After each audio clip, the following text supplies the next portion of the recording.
Estar aquí y no solamente un placer, un privilegio poder hablar de la palabra de Dios. En este momento les están repartiendo unas plumas y unas hojitas tipo separador, esto con el objetivo de que, bueno, ustedes vayan anotando algunos significados, algunas cosas importantes de esta reflexión.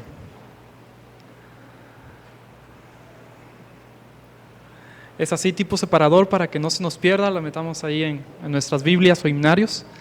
Y bueno, recordemos también, siempre al estar anotando algo y repetir también la palabra de Dios, memorizarla, es importante. Y escribirlo hace que se nos quede aún más.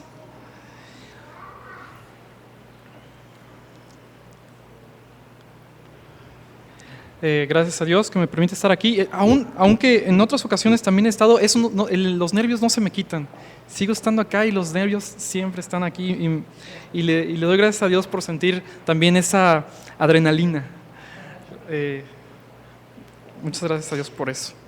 Vamos a iniciar, creo que ya todos tienen sus hojas y para esto, como siempre he hecho antes, me gustaría hacer una recapitulación de todo lo anterior. Y voy a iniciar desde los reyes que después de Salomón han sido, ha sido todo un pesar, ha sido una desgracia y una caída para el pueblo de Israel. Iniciamos con Manasés, que a los 12 años inició su reinado y no hizo sino las cosas desagradables delante de Dios. Después continuamos con Amón, su hijo, que inició su reinado a los 22 años, gracias. Y de igual forma, siguió los pasos de su padre. Después tenemos a Josías, quien no decidió seguir los pasos de sus padres ni de sus abuelos, sino que se fue hasta David, en donde él a los 8 años quiso ser un rey conforme a la voluntad de Dios. Después sus hijos, Joacás, que continuó haciendo lo malo, Joacín y Joaquín. Bien, después llega Nabucodonosor, en donde sitia, rodea a Jerusalén y se lleva nada más y nada menos que a 10,000 de las personas del pueblo de Israel, a la crema innata del pueblo de Israel, y se los lleva a Babilonia. Y aquí, en esta deportación, en esta primera deportación, es donde aparecen nuestros amigos Daniel y los 3 amigos de Daniel, Ananías, Azarías y Misael. Gracias. Vamos a orar. Padre nuestro que estás en los cielos, te damos gracias por este día, gracias porque nos permites estar aquí para tener una reflexión en tu palabra. Dios, permite que podamos aprender cada día más, reafirmar, Señor, la confianza en ti. Señor, de ti no se escapa nada. Estamos bajo las sombras de tus alas, Señor. Estamos en el hueco de tu mano y te pedimos, Dios, que sea tu gracia que nos sostenga siempre. Quédate, Señor, en esta hora con nosotros. Y Padre, pon tu mano, Señor, en mis labios. Permite, Señor, que pueda yo hablar con denuedo tu palabra, con claridad, Señor, lo que solamente tú quieres que yo diga, Padre. Y en esta hora, Señor, quédate con nosotros en Cristo Jesús. Amén. Bien, después de este contexto, ahora sí, en el año 3 del rey Joacín, es cuando Nabucodonosor toma a Jerusalén. El Señor es quien entrega a Joacín, así como los utensilios de la casa de Dios. Y esto es muy importante, recalcar, es el Señor quien entrega a Joacín.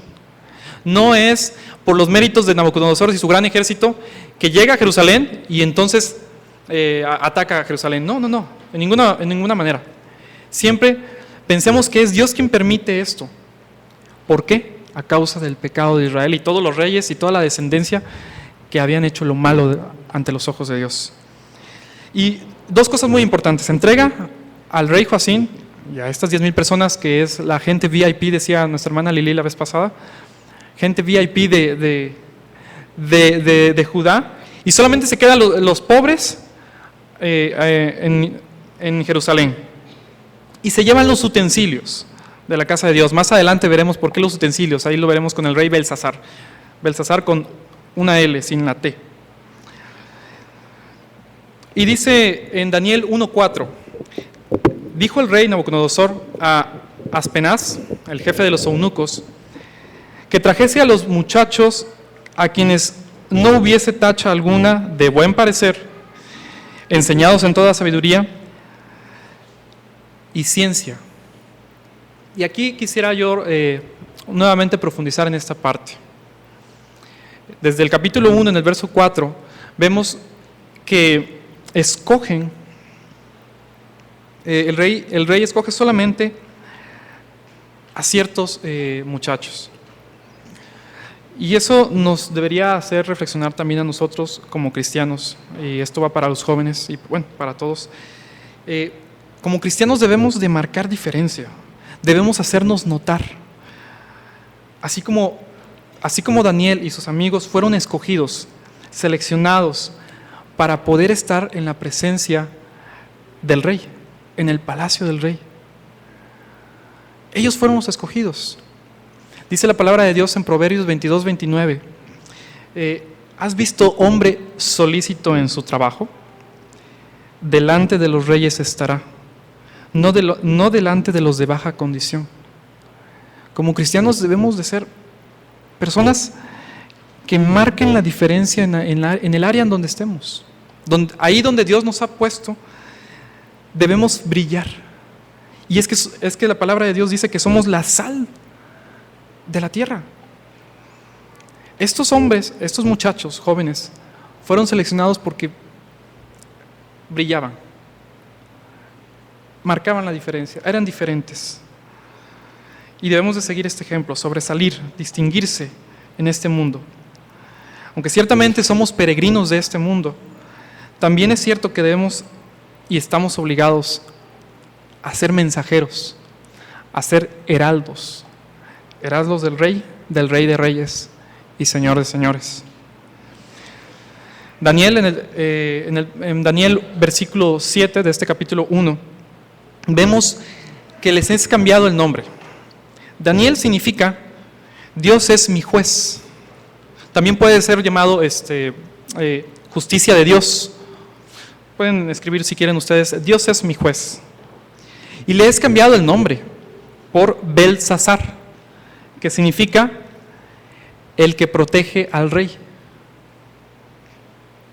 Y vayamos poniendo atención en las diferencias. A Ananías le es cambiado el nombre por Sadrac. Y Ananías significa, del hebreo, significa el favorecido. Y le es cambiado el nombre por Sadrac, que significa mandato de Acú. Mandato de Acú. Acú es un dios sumerio,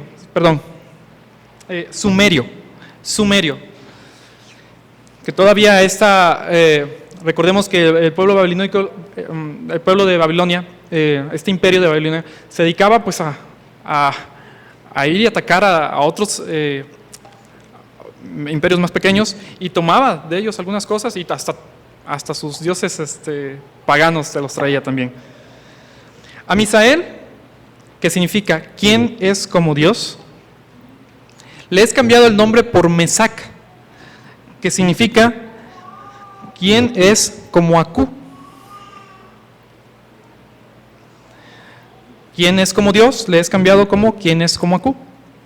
Y por último, Azarías, que significa el ayudado. Le es cambiado el nombre por Abed-Nego, que significa siervo de Nebo. Nebo es el dios babilónico. Y en esta parte, Daniel se propuso en su corazón no contaminarse con la comida del rey ni del vino. Esto nos debe hacer reflexionar en nosotros mismos, que no debemos de proponernos no contaminarnos con las corrientes de este mundo. Los vientos que hay en este mundo que no nos llevan a buenos puertos. Estos vientos, como pueden ser los chismes, gastos excesivos, vientos que soplan en el internet, vientos que soplan en la televisión como novelas, no nos llevan a ningún lado. Dios quiere que sean guiados por vientos huracanados, vientos que soplan vida y vida en abundancia. Vientos que son como en Ezequías capítulo 37 verso 4, que dan vida y que son llenos del Espíritu Santo. Antes bien, ser llenos del Espíritu Santo, dice la Biblia. En el capítulo 3 vemos en Daniel que el rey Nabucodonosor construye una estatua de 60 codos de alto por 6 codos de ancho. Esto es algo así como 27.5 metros de alto por 3 metros de ancho. Y fueron reunidos todos los sátrapas, los magistrados, capitanes, tesoreros, consejeros, jueces y todos los gobernadores de las provincias para la dedicación de esta estatua.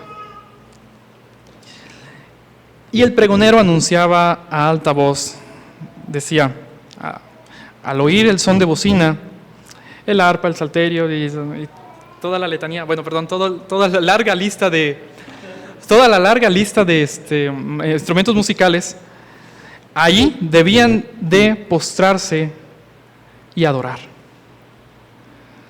Los amigos de Daniel, Sadrach, Mesach y Abednego, no hicieron lo mismo, no hicieron esto. Por lo cual, algunos caldeos vinieron al rey a acusarlos. Y le dijeron, siempre, me agrada porque siempre son muy protocolarios. Tú, oh rey, has dicho y has pronunciado la ley que al son de bocina, y todas las... no quisiera repetir toda la lista de instrumentos musicales, se deben de postrar y adorar. Y estos varones judíos a los cuales tú has puesto en una buena posición, no lo han hecho así. Y, by the way, son Sadrach, Mesach y Abednego. Ya tenían ahí la lista, son ellos. Entonces Nabucodonosor mandó a llamarlos. Se encendió en ira y les preguntó a Sadrach y a Mesach y a Abednego, ¿es verdad que ustedes no honráis a mis dioses, ni adoran la estatua? Y les dio una oportunidad. Les dice, ¿están dispuestos a hacerlo? Porque si no lo hacen, los echaré al horno de fuego. ¿Y ellos qué contestan? Ellos contestan, he aquí nuestro Dios a quien servimos, puede librarnos del horno de fuego ardiendo y de tu mano, oh rey, con esa actitud protocolaria, con la cual también ellos les habían sido acusados. Si no sepas, oh rey, que no serviremos a tus dioses, ni tampoco adoraremos a la estatua. Nabucodonosor en ese momento se enojó y ordenó que se calentase 7 veces más, repito, 7 veces más el horno. Y mandó hombres vigorosos del ejército a que atasen a Sadrach, Mesach y Abednego para echarlos al horno como lo había ordenado. Aquí quisiera detenerme un momento. Primeramente, me agrada mucho que en la Biblia hay muchos detalles. Y hay detalles justamente para que nosotros no pensemos por algún momento que lo que alguna vez yo pensé, les voy a platicar. Cuando yo era chico y leí me narraron esta historia, decía, ¿cómo es posible que ellos sobrevivieron? Y ya me estoy adelantando a que sobrevivieron, pero ya estaba en la historia. ¿Cómo es posible? Decía, bueno, quizá, y en mi mente, ¿verdad? Quizá, había un hoyo en medio del horno de fuego y los aventaron y cayeron en ese hoyo y por eso se salvaron. Qué mal. Pero en la Biblia hay detalles, y no solamente aquí, hay en muchos detalles que no nos dan pie a pensar ese tipo de cosas. Y es de que había 2 soldados, y la Biblia los narra como vigorosos, es decir, bastante fuertes para que los atasen a los 3, y estos 2 soldados, me imagino que los aventaron al horno de fuego, pero estos hombres murieron. Desde el momento en el que aventaron. Y es que fue calentado tanto el horno, fue 7 veces más de lo usual, que las llamas yo creo que han de haber sido tremendas. Si cuando estamos asando carne brincan ciertas brasas, ¿cuánto más un horno que no es asar carne, no es un asador, es un horno de fuego? Tanto así que estos 2 hombres vigorosos fallecieron. Y esto nos da a pensar que no cabe duda de que es la mano de Dios que está ahí presente. No es por alguna casualidad o porque tenía que haber algo, había un hoyo. No. Es la mano de Dios, es la presencia de Dios estando ahí. Y déjenme platicarles otra situación. Yo creo que a ustedes, tanto como a mí, nos gusta ver Discovery Channel. En alguna ocasión, hace tiempo, había un programa acerca de los misterios de la Biblia. Y en este programa estaban hablando algunos científicos acerca de cuando Moisés se abre el Mar Rojo. Y estaban diciendo, le estaban dando algunas explicaciones acerca de que quizá era un tornado el que había llegado y había dividido el mar. Y daban explicaciones, y que quizá el agua no estaba tan alta. No, claro que no, porque si no se hubiesen ahogado los carros del faraón. Pero daban explicaciones, trataban de alguna forma de justificar, de darle una explicación a lo que no tiene explicación, sino es milagro de Dios, es algo, la mano de Dios presente salvando a su pueblo Israel. Y hicieron algunos experimentos, colocaron algunos ventiladores más potentes que estos, un poquito más, y colocaron un estanque, y colocaron la potencia de esos ventiladores, y pues no logró hacer mucho. Ni el tornado más fuerte puede hacer eso. Aunque el agua sea un vado. Y así como eso, podemos encontrar muchos detalles en la Biblia. Cosas muy puntuales. Detalles como estos que no nos deben de dejar de sorprender. Que son esos detalles los que hacen que para el mundo sea evidente. Y volvamos, ya me detuve mucho ahí. Volvamos al punto. Entonces Nabucodonosor los manda echar. Y dice, se da cuenta de que había, de hecho preguntó, ¿qué pasa con estos 3? ¿No los habían atado? Porque yo veo a cuatro siluetas y una es, y grita esto, exclama el rey Nabucodonosor, es semejante a hijo de dioses. La palabra que se utiliza en esta expresión que emite el rey Nabucodonosor es Bar Elahim, que significa hijo de Dios. Bar es hijo de dioses. Y es que se da cuenta de que en las siluetas habían 3, Sadrach, Mesach y Abednego, y una silueta que era diferente, que él se espanta y él exclama eso, es semejante a hijo de dioses. Y vemos ahí cómo en esta historia, cómo Nabucodonosor se admira al ver esto. Y no solamente ve que se pasean y les llama, salid y venid, siervos del Dios Altísimo. Ya no los llama nada más a ustedes siervos, a ustedes por sus títulos, ¿no? Siervos del Dios Altísimo. Vemos cómo Nabucodonosor reconoce. No solamente fue un milagro, sino un testimonio por parte de esos jóvenes, que era para decir que era Dios el que estaba obrando en esto.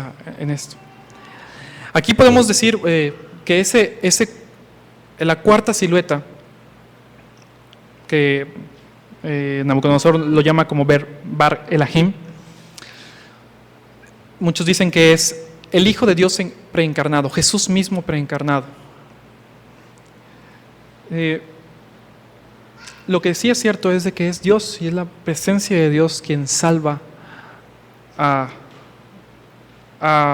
Sadrach, a Ananías, a Misael y a Azarías. Y los estoy llamando ahora sí, porque sus nombres que les fueron puestos por el imperio babilónico se quedaron ahí quemados en ese fuego, en ese horno de fuego.